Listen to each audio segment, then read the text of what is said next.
Hey everyone. Um, so some of you might know I have quite a strong conviction for Bitcoin, and so there are a number of reasons I have that belief, and I wanted to really break it down with a series of videos that I want to make. But I just wanted to make an initial video today. Just to highlight, I want to highlight three main reasons and three main things that I think are the reason that Bitcoin is so important at this time. And I'd love to know what you think. I really would, because obviously I have these understandings, and I want as many people as possible to get some sense of what I'm trying to say here, because I believe this is really important for everyone. It's happening right now, and it really is happening for everyone. So let me break down, a pretty complicated topic that can actually be pretty simple as well, and that is Bitcoin. So the first thing I think that makes Bitcoin really, really important is that it's done something that has solved the problem of digital scarcity. And I mean, those two words probably are pretty crazy to begin with. But scarcity is what gives something its value. Okay. So that's why money is seen as valuable, because people have this feeling that it's scarce. Okay. It's not, you don't walk down the street and you can't just find money on the street, because it's scarce. Okay. It's hard to produce and it's hard to find. That's what gives it its scarcity. And Bitcoin has done this in a digital way, because for years and years, we used to be able to, we always had the ability to just copy things digitally. If I want to send you a photo, I can just send that photo, but I still keep that photo at the same time. So I keep a copy of that photo, and I've sent it to you, and you've got a copy of that photo, and you can do this an infinite amount of times. So there's no scarcity in that. And Bitcoin has enabled digital scarcity, so that I can send you one Bitcoin, you receive that Bitcoin, I don't have that Bitcoin anymore. And that's what's called the double spend problem. So Bitcoin has solved digital scarcity, it's solved the double spend problem, and it uses a number of systems, but it uses digital ledger technology, because it distributes the transaction through the network. Okay, that's a complicated topic, so I want to end that there. But basically, Bitcoin has solved digital scarcity. That's number one. Okay, the world has never experienced that before. That's crucial. There's only 21 million Bitcoins, and there will never be more of them.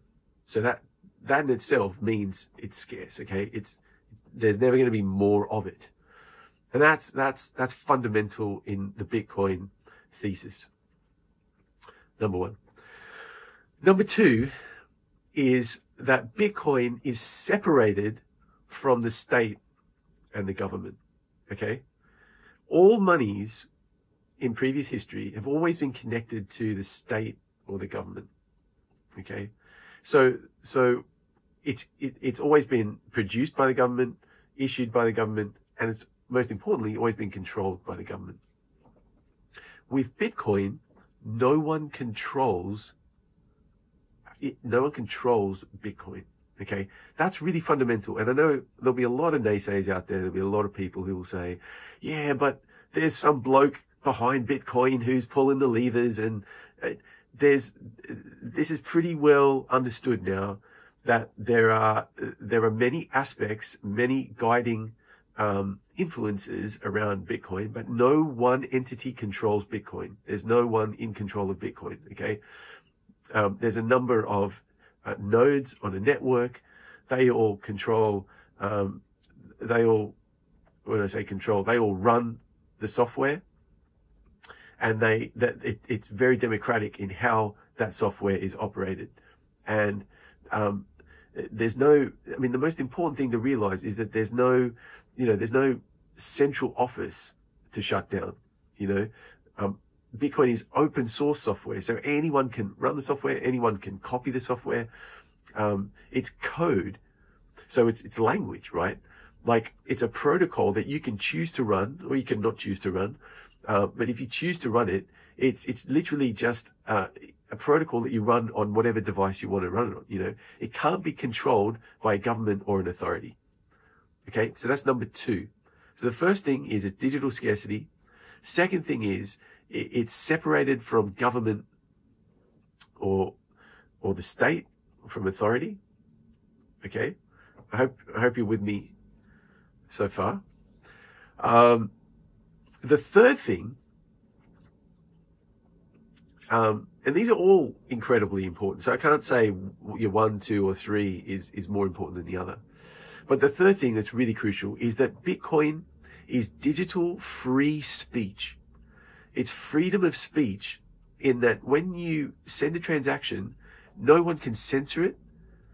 Okay, no one can confiscate it, and no one it represents freedom of access for all. Okay, that's really important. It's universal financial access like never before, and that ties into the government, the government control, because governments in the past have been able to control who has access to money and who doesn't. I mean, that's just a fact. Anyone can have access to Bitcoin almost anywhere in the world.